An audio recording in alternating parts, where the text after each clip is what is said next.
And we are live. Hello, everybody. Good afternoon, I suppose. And welcome to Forever Sports. Apologies for being a bit late. Lost a bit of track of time there. Busy preparing for our Maul and Disorder filming later. The Mad Show dropping tomorrow. And we had a complete show overhaul. Lots of cool new things. And yeah, kind of just got a little bit into that. But welcome to the show. We are like, well, we should be live for what is usually the team announcement show. But we know what the team is.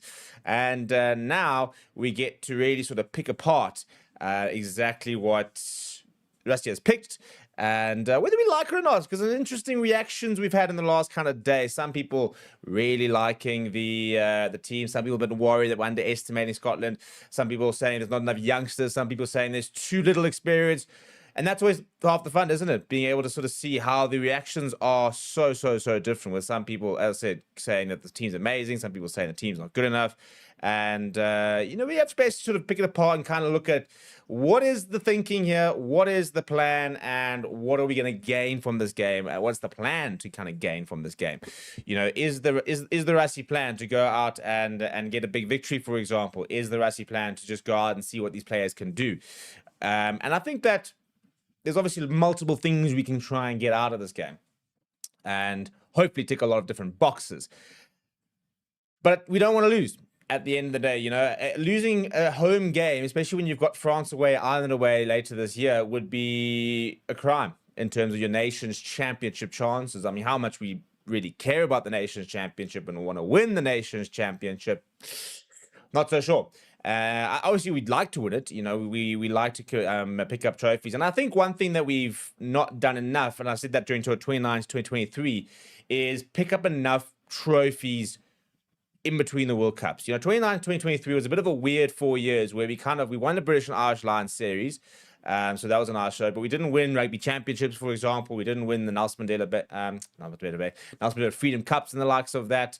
And there was kind of this growing narrative like this is a really good team, but it's kind of a once in a blue moon team type of thing. They can get themselves up for a World Cup, they can get themselves up for a British and Irish Lions series, which was very close and obviously behind closed doors and the likes of that. But we couldn't really sort of find that consistency. Now, post 2023 has been very different. We are now in a situation where we have very clearly dominated World Rugby. We've won the rugby championships, the last two.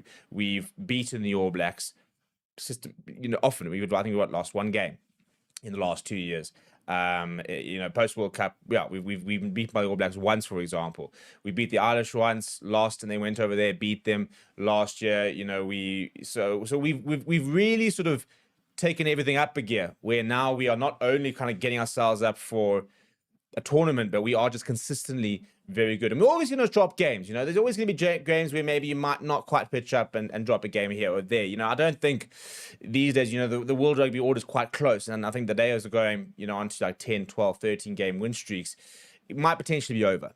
But the main thing is that what I've really enjoyed about this period and this kind of cycle is the fact that we are picking up wins and we're picking up trophies alongside it. So my point being is that the Nations Championship replaces our tours. Now, traditionally, this kind of 3 matches, this test window is where we have always blooded the most players. If you go look at kind of like 2006, 2007 up to now, if you go look at the last 20 odd years, this has been the window where we have blooded the most players, where players make their most debuts. Ironically, the end of year tour is usually the time where we blood the least amount of players. And I think a major reason for that is that it's a case of you want to basically give players debuts in front of a home crowd in a comfortable environment and give them kind of the best opportunity to sort of succeed. And going over to sort of the end of year tour, it's difficult. It's what was very foreign conditions at the time. We didn't play URC. You had players who would go to Europe for the first time in their lives. They'd go to, in England for the first time in their life, play in those kind of conditions, and for the first time ever.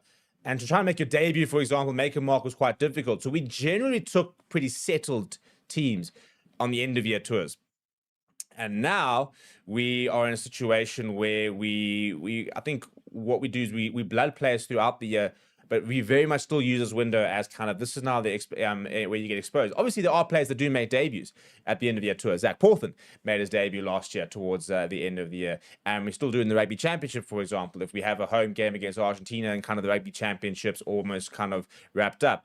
But this has always kind of been the time to test. So we're in a bit of a chicken egg situation, but this also shows kind of the depth and the really positive place we are in as a side is the fact that we have rotated aside, and this is an opportunity for. There's no test debuts this weekend. We obviously had Paul de Villiers making his debut last weekend, so there's no test debuts this weekend. We actually don't have that many uncapped players in the final squad. You know, Carly Sardi is somebody who still needs to get capped. Avusi Moya, for example, Riley Norton if he was fit, potentially getting capped. Jaco Williams.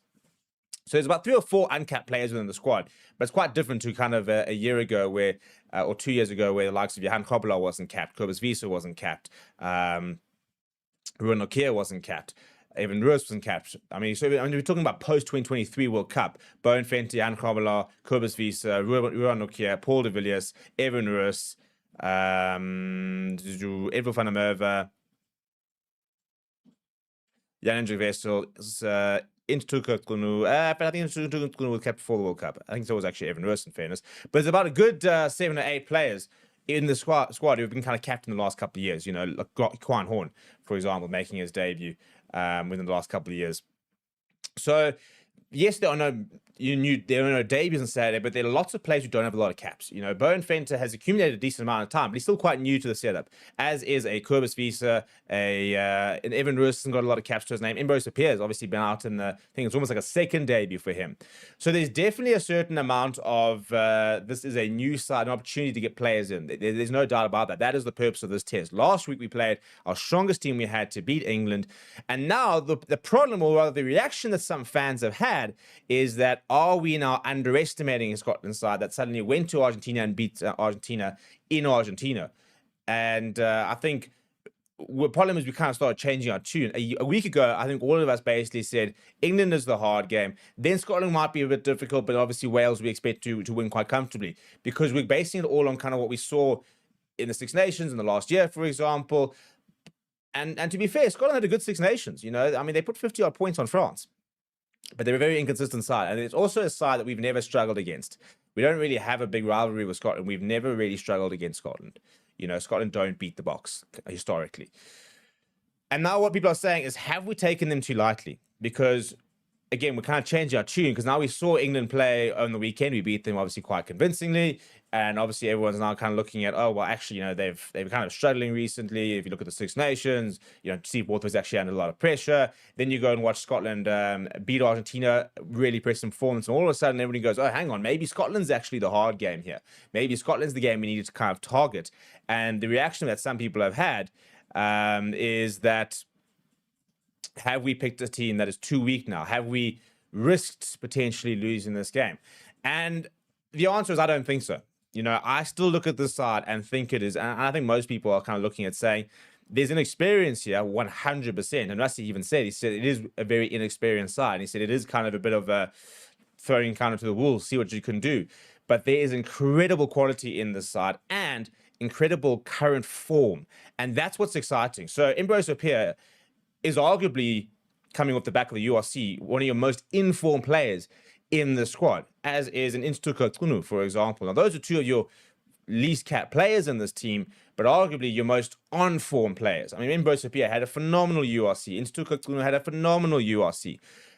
I mean, Paul de Villiers is coming off a really strong URC as well. Evan Roos had a good URC. So it might not be the most experienced side, but I think that this is a side that's gotten a really good balance of experience where you need it. So Wilco Low, incredibly experienced campaigner at tight head. Next to Johan Kobler, he's played a lot of rugby with. And Bowen Fenter, who's quite comfortable now, I think, in international rugby. He got a decent amount of exposure last year. Kobus Wiese next to Ruan Nokia. You know, two players who know each other very well. That is a combination that happens at the Bulls. Obviously, you also see Ruan Vermaelen amongst the miss, but, you know, these are teammates that have played together in the last season. So they know each other. Paul de Villiers, next to Peter du Toit, Evan Lewis, it's a bit of a new look, like Lewis Chur, but Paul de Villiers, Evan Lewis, two players who play at the same union. They understand, they know each other. Peter du Toit's basically been in every single Bok camp that Evan Lewis has been part of, and obviously now has been played next to Paul de Villiers last week, not in the Lewis Chur, but he's played there. So there is combinations there. You look at Mbrosa Pierre next to Andre Pollard. I think Mbrosa Pierre next to Armani Liebach's an exciting prospect, but there's also a lot of safety in terms of, right, well, let's put him next to the fly he's played against, or played rather next to the entire season. So we've got a combination over there.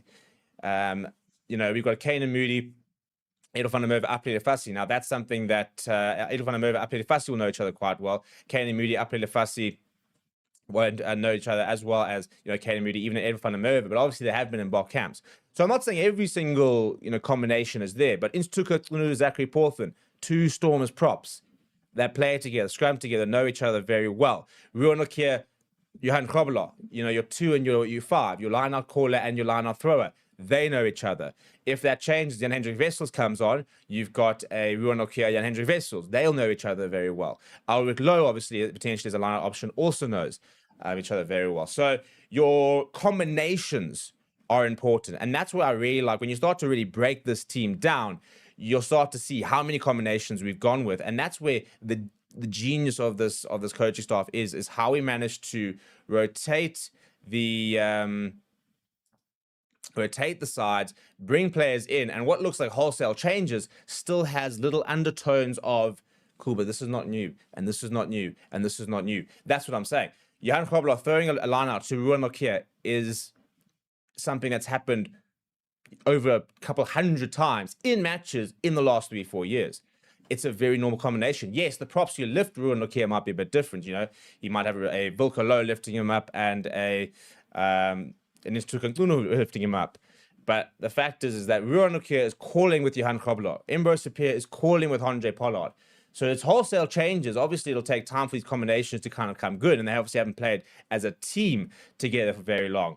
But there's so much intricate little combinations, which I think has basically, for me, definitely to a point, I'm not worried about this at all. I think it's a very exciting team. I think that the right players are getting opportunities. I think there's some nice shootouts. Somebody said yesterday Kane Moody's way ahead of Edel van der Merwe in the pecking order.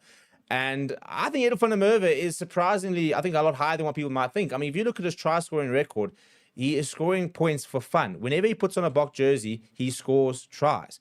And yes, Kane Moody is a World Cup winner, and I think in a World Cup final tomorrow would start ahead of Edel van der Merwe. But I think Edel van der Merwe is slowly starting to climb the pecking order. It's also interesting that Kane Moody starting in the number 11 jersey. So now they're looking in at the wing, and he usually plays in the 14 if he plays on the wing. But he's not started at outside centre. We've kept JC Kriel almost 100 games. In JC Kriel, Damien Willemse, 50 games. We've got 140 odd caps in the midfield. And now we're looking at, okay, well, we could have played Kane Moody next to Damien Willemse. Bit of a new combination. But why don't we see what Damien Willemse can do next to a JC Kriel? And what we can do, this is what's also quite exciting, is we can tweak this side. So April Lefassi, for example, could move to the wing. Quan Hall could go to full back. Kane Moody could go to outside centre. Quan Hall can come onto the wing, for example.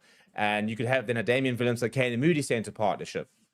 So there's very easy ways that this team can kind of be tweaked to allow for new information as well. Right, cool. We can go and see 15 minutes of Damien Willemse and Jesse Kriel as a combination. We could also go see half an hour of Damien Willemse and Kane Moody as a combination.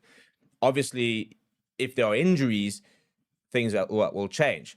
But as I mentioned here, Edel van der Merwe is currently scoring a try a test. He's got 5 test tries in 5 matches. He's also played obviously the Barbarians game where he also got a try, or a couple tries. So, he does score plenty tries. But at the moment, if you look at his try scoring record, he's got 1 against Wales, 2 against Italy, 2 against Georgia. Obviously, Italy was that mid-year test last year where we smoked them 45-0. This is going to be Edel van der Merwe's biggest test. This is the strongest team he's played against. But if he comes through it as well with a couple of tries, then you sit there saying, well, at what point when you look at a player who's played, 8 games, 8 tries, 10 games, 10 tries, at what point do you sit there saying, shit, actually, we can't actually ignore the fact that his try scoring record is very impressive. And ironically, if you look at Cheslin Colby, and I'm not saying that Cheslin Colby scored very important tries, but his strike rate, I think Curtly Lawrence's is actually better. Makazuma Pimpy in the number 11 jersey, as they usually are, has got a much stronger try scoring record, for example. So if you go look at Cheslin Colby, he's played 50 tests, but scored 22 test tries. And you've got an Edward van der Merwe who's played 5 tests and 5 test tries. Now, obviously, if you look at the kind of the team and the situation where Cheslin Colby has scored a try, I'm not going to try and say that Edward van der Merwe is going to start in front of Cheslin Colby. I'm just making the point that he's someone who's pushing really, really hard, that we don't necessarily think of him within our options because we're kind of going, okay, well, Ethan Hooker as a wing option as well, and Kane Moody and Curtly Lawrence and Cheslin Colby. But you've got a player like an Edward van der Merwe who's coming through and going, just by the way, I might be kind of your 4th or 5th choice, but look at my scoring record. Whenever you've given me a chance, I haven't let you down. And I think that makes it so easy. When, if a Curtly Lawrence goes off injured, we're not panicking. We're sitting there going, well, I'll tell you what, Edward van der Merwe, here we go. And that was the frustrating part about last year. Edward van der Merwe got injured at a time when I thought he was really going to be able to get an opportunity to kick on. Let's go to some of the comments, shall we? Paul says, what would the impact be in terms of the rankings if we lost? It depends on some of the other sides, but we'll do a World Rankings preview on Friday when we get the exact permutations and the likes of that. Paul says, why does everyone question Rassie's team selection? Building towards 2027, we have the luxury of numerous quality players to choose from, so let's make the most of it. And Heinrich saying, come 2027, we have 2 teams, A teams in all positions, and then a very good B team. There are injuries in both A teams. Nev says he needs to test all the combinations. Injuries are a concern. You always need a plan B and C when possible. And you make a very good point, in terms of we have seen lots of injuries, and therefore we haven't started it. But that's also the important part about rotating, is that come the World Cup, there will be injuries. We went to the last World Cup without Andre Pollard. We went to the last World Cup without Lekanyera. We went to the last World Cup and lost Malcolm Marx, and then lost Bongi Mnambi in the final. We had some key players who missed the last World Cup. Siya Kolisi was in a bit of a race against time to get to that World Cup. So there were lots of players who missed the World Cup. And there will be players who miss the World Cup next year, to injury. Look, touch wood, maybe everyone gets through and everyone's fit, but it's unlikely that you get to the World Cup with a fully fit, ideal, inverted commas, I think Louis Diaga missed the last World Cup and John Klein came in. So now we've got to look at, all right, cool. And that's what we're saying now in the comments is kind of your plan B's, plan C's. So if we look at these kind of players and you kind of go 1 through to 15, Bowen Venter is probably our 3rd, 4th choice loose head.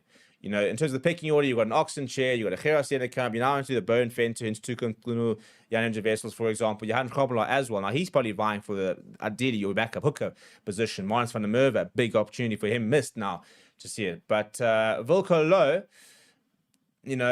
I think he's in and around your sort of first, our first choice probably, to start usually Thomas du Toit, but Wilco Low, Zach Porthen, now they're kind of competing for that sort of second choice. So I think Zach Porthen is actually putting in a very big case to be included. Kobus Wiese, now you're looking at a 4th choice, potentially number 4. Now, can he cope? Can he elevate himself? We won't know. He's on first choice number 5 at the moment, I'd say. Paul de Villiers, he's a big player to have because we've been missing a Siya Kolisi replacement. Obviously, Mark Van Staden can play in the number 6 jersey. Kwaka Smith can play in the number 6 jersey. We do have options, but I don't think anyone's really been the clear succession plan for Siya Kolisi in that number 6 jersey. Now Paul de Villiers has an opportunity. Pieter-Steph du Toit, he's just a phenomenal player. He's just he's a 96 cap, 97 this weekend. He'll become a Test Centurion this year, as will Damien Delindi, very likely. But who's the next choice for number 7? Well, there's 2 options on the bench, and Vincent Tuka and Albert Lowe. Evan Ruiz, well, I think we've kind of very much accepted the fact that Jasper Wiese is our first choice 8th man, but now who's after that? And everybody was saying is a marked drop-off when we don't have Jasper Wiese. And every time he comes back, he kind of proves why we need him. So that's why now Evan Ruiz got an opportunity to say, no, but if he's injured, it's fine. I'm here and I can do a job and I'm good enough and I offer something different. Across the entire team, you've got that kind of thing. A worry for me is a little the centres, and I think that's why they are looking at Damien Willemse, because if you look at our inside centre options, we've obviously got Andre Estes and Damien Delende, 2 world-class players. After that, I think we're a little bit more unsure as to kind of where we fit in. If you look at outside centre, you've got JC Creel. Lakanya, I'm not currently in the squad at the moment.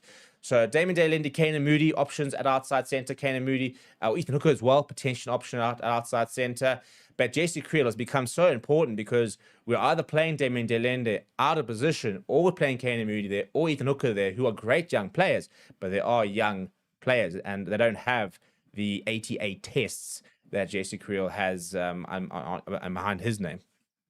I played a Fasty, obviously, 2 years ago when we didn't have Damien Willemse for a season. He got the opportunity and really took it and kind of said, right, cool, I'm here. Now, all of a sudden, you've got a Quine Horn who's pushing. And Quine Horn is going to come on at 15, at 10. If he passes that test, he becomes a huge option on the bench in a 6-2 split. Instuka Tsunu, somebody who also missed last year's season, but he's in terrific form this season. So he now gets to come in and say, right, I'm here. And when I saw a post about Oxen Chair's injury, and all the comments were basically saying, don't worry, we've got, if Ox is Os 2.0, we've got Beast 2.0 in Instuka Tsunu, because he is so athletic around the park and really up to scrummaging this season under Brock Harris. So K3 Annie says there are some new players, but considering the number of World Cup winners in the 23, I think it's still quality. I live in Scotland, watch them up a lot. I don't think Scotland can match us up front. And I think what I've always said about Scotland is they're locks. They're tight five. I think that they've got reasonable props. I don't think they're going to be able to come in 10, but I think Pierre Schoeman's a good player. But I always said, I think in the engine room, I think they're missing world-class locks. And if you look at the best teams in the world, they all have world-class locks. You look at New Zealand and what Brodie Retallick and Sam Whitelock did for years, and how important those two players were. If you look at Ireland in recent years, Ty Bird has obviously been able to kind of move between them. But Joe McCarthy, for example, how he's come through and added a big point of difference. Look how important Mario Toje is for England. If we look at Paul Willemse, Thibaut Flament, for example, at France, how important their locks are. Even if you look at Italy, for example, you've got some players like Federico Razza coming through, who's genuinely world class, and how that really does change a side. So you don't want to sit here in a sit here at a situation and basically say that one position is more important than the other. But there are definitely trends in terms of and that's why somebody was saying the second highest player in lots of squads, especially in France, is your tight head. That's how important your tight head is. We always talk about the flower half, and that's often your sort of golden boy.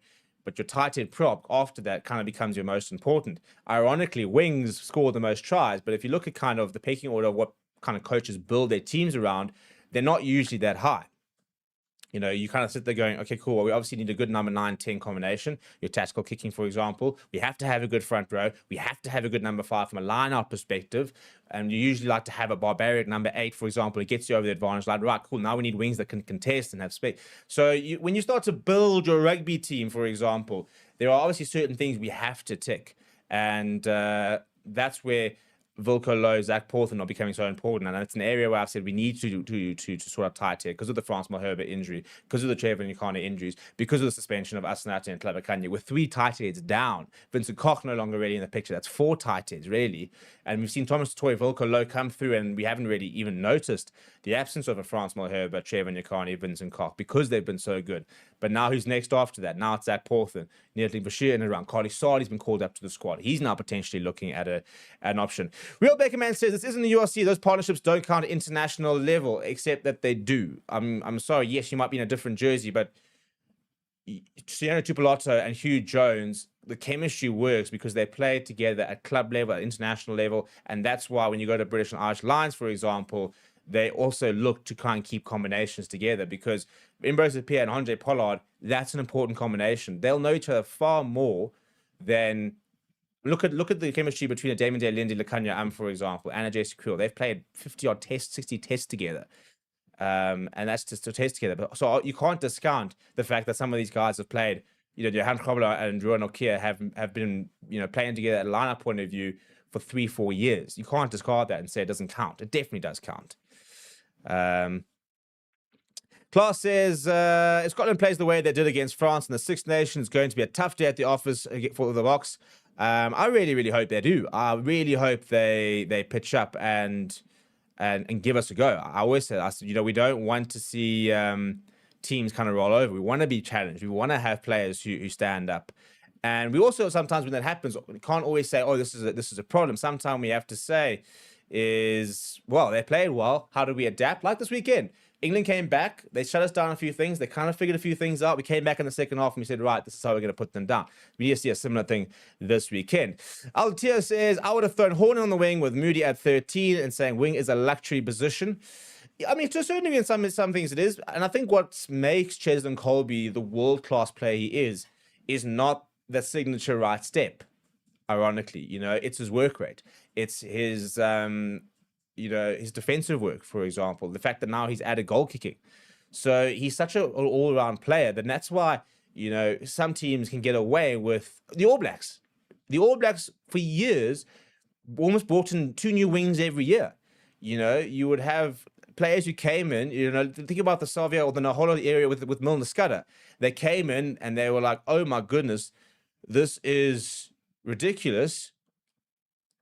Look at these guys, they're scoring tries for fun." And a year later, they're gone. And then the next cycle, and there's the whole sort of Howlett curse inverted commas, which Will Jordan will probably finally break. But kind of New Zealand showed you how, as long as you've got a proper core tight 5, and they did. I mean, you had the Crockett's, you had Mia Lamu and Dane Coles and the likes of that. A phenomenal tight 5, a really good back and a good 9-10, for example, that, your wings were you could cycle in your wings. You really could. And they did sort of cycle in their wings. And I'm not this is not a war on wings, but I'm just saying that there are certain teams that can cope with wings who don't have the same kind of skill set as other wings because they can kind of survive in that situation. And that's what makes our wings so different. That Cheslin Colby's got so many different aspects to his game. And that's why we kind of look at certain wings over others. Some wings are phenomenal finishers in the URC, but we'll sit there saying, has he got the defense? Has he got the aerial ability, for example? Has he got a kicking game? Having multiple players. I mean, you look at this, for example, you got Damien Willems, so you can kick off 12. You got Apele Fast, got a kicking game at 15. You've got Kane Moody, who has played a bit of rugby at 15. Not a massive boot, but he's got a bit of that to it. It adds a huge amount of versatility to your sides. You look at your left foot, right foot combinations. If Quine Horn comes on at fly half or at 15, you've now got a left foot option. That's a big important part. K3 Andy says, be interesting to see if Scotland can cope with the travel aspect of this game. Tahir Rahman says, these early team prediction announcements have done irreparable damage to my MyPicks points. It's a disaster, isn't it? It's an absolute disaster. You don't get your predictions in time, and then next thing you know, bang, it's happened. So I think basically we need to just get your predictions in on Sunday evening. Ideally, try and upgrade to the MyPicks premium account, because then you can edit it. At least you can submit something on Sunday, and then, if we don't announce on Monday, you can kind of go and say, okay, well, how do I go to tweak this? But Eddie F. Max says, big opportunity for Scotland's Glasgow players to show they're better than the second half performance in the URC semi-final versus the Bulls. I 100% agree. Chad says Chester can only step, can't tackle to save his life. That's we've got Troll Chad back in the mix. I remember Troll Chad saying, don't worry, New Zealand will run a muck against you guys. Can't wait for it. Can't wait. Anywhere that says Cheslin Colby can't tackle just obviously hasn't watched Cheslin Colby. But I love the engagement, and I love it. And there's going to be a lot of triggering things throughout the rest of the season. So welcome back to the mix. We're going to wrap up in a little bit, people. Just a half an hour show today, so a couple of minutes left. And for all those watching, please do consider becoming a member. We have got a lot of cool things to come, and we've actually been we sent out the analysis of the Springboks versus England, as well as New Zealand versus France, in a PDF form out to our members on the WhatsApp community earlier. You can also get yourself 2 tickets to win the Bok game and stand a chance to win those if you're part of the members club, and lots of giveaways coming into the members club, as well as exclusive access to certain new platforms, or early access to certain new platforms we are launching, and some early looks into the likes of behind the scenes on the Bad Show, which is coming out tomorrow. And we're going to really need your help when it comes to the More Than Disorder, because we want it to be a very fan engaged based show where you guys kind of play a large part of it. So, for example, if anybody's watched it, we've got a segment called the Mall of Fame, where every week we kind of present a clip or a moment, and we then kind of going to rank it, and you guys are going to have a quarter of the say. So it'll be the 3 guests on the show, and then you guys, and then we're going to rank our Mall of Fame moments on a board. We're also going to do predictions, for example. We're going to be doing stuff like today. We're going to be looking at doing a potential anthem tier list. And we guys need to see what you guys think. And we guys need some ideas and some suggestions from you guys. So make sure you watch More Than a Disorder when it comes out, aka The Mad Show. Lots of fun. And then on Sundays, we've got Rugby Unlocked, which is a brand new show launched this past Sunday, where former cheetah analyst Ronaldo Mayer joins me on the channel, and we break down all the sort of the tactical things we saw in the day before. So all of that and more on the channel. And if you want to get even closer to the game, please do consider joining the members club. So in closing, I think this is a very strong side. I think that there are players under here who are under pressure to kind of perform. The box coaches won't say yes or no and stuff like that. I do think Andre Pollard's under a bit of pressure to remind people what he's all about. I think it's a big pressure moment for Evan Roos, who's been given another opportunity, but has yet to kind of bang the door down. I think it's a really big opportunity for a Damian Willemse, as well as an Edwin van der Merwe, to kind of, what Damian Willemse, not to say he hasn't proven himself, but to sort of show again how useful he can be in the number 12 jersey. Because I think we're looking at an Apelele Fassi and a Quine Horn saying we're quite happy with our fullback options. So if we've got Damon Delende injured or an Andre Esterhuizen injured, then Damian Willemse shifting to 12 becomes a real possibility.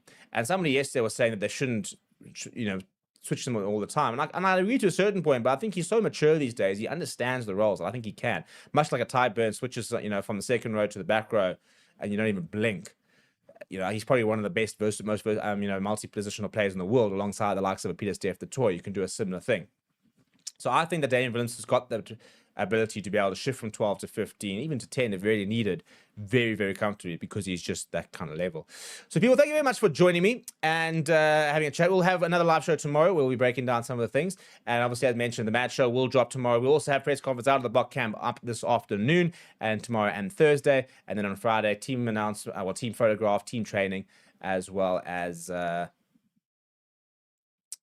the Captain's Presser, which will be with Peter Steph the Toy and as well Dino Stick, and then we'll obviously have the watch-alongs this weekend. So please do smash a like on the video. Please do subscribe to the channel as well if you have not, and I will see you guys all tomorrow for another live show. And get your questions in on the comments.